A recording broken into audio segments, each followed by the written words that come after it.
नमस्कार.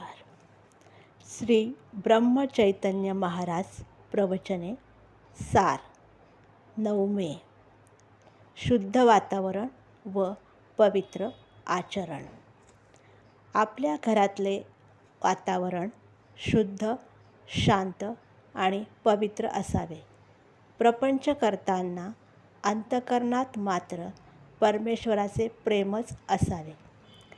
प्रेमात किंवा द्वेष मत्सरातही गुंतू नये, कारण दोन्ही सारखेच घातक आहेत. ढोंगी बुवाबाजीच्या भानगडीत पडू नये. कर्तव्य भगवंताच्या स्मरणातच राहून करावे.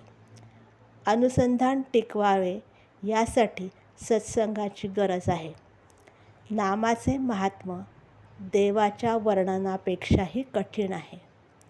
ज्ञानापेक्षा भक्तीचे प्रेम श्रेष्ठ असते.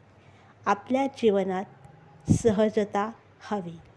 सहजतेमध्येच समाधान आहे. तेव्हा सर्वांनी नामस्मरण करा, आनंदात राहा. राम कृपा करील हा भरवसा ठेवा. धन्यवाद.